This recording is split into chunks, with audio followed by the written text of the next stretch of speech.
L'éditorial du Figaro. La métamorphose par Philippe Gély. Donald Trump n'a pas changé. 4 ans de pouvoir ne l'avaient pas normalisé comme président.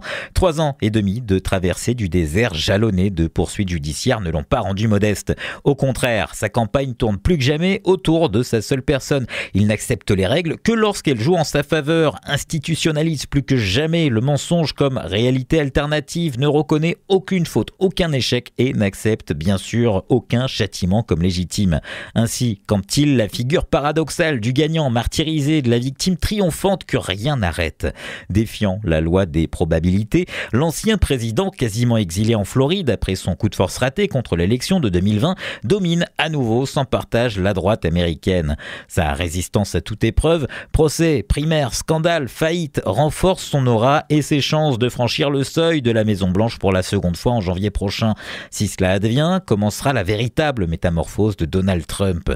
Jusqu'ici, il s'est contenté de faire ce dans quoi il a toujours excellé, gérer sa marque, les 5 lettres de son nom sur le créneau de la politique, comme auparavant dans l'immobilier, les golfs, les casinos, la télé-réalité, les cravates.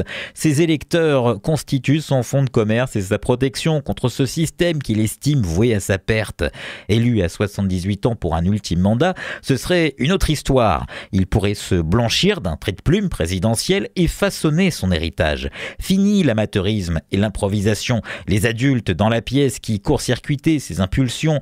La prochaine présidence Trump sera bien préparée. Au programme, un grand coup de balai jusqu'aux strates inférieures de l'administration, la mise au pas de la justice pour blanchir les siens et pourchasser ses ennemis, la détention ou l'expulsion de millions d'immigrés illégaux, la suppression de l'éducation nationale, la neutralisation de l'OTAN, une refonte des alliances et de la politique étrangère. S'il sauve sa peau dans les urnes, Donald Trump soumettra ces institutions qui l'ont menacé. Un président averti en vaut deux, des électeurs aussi.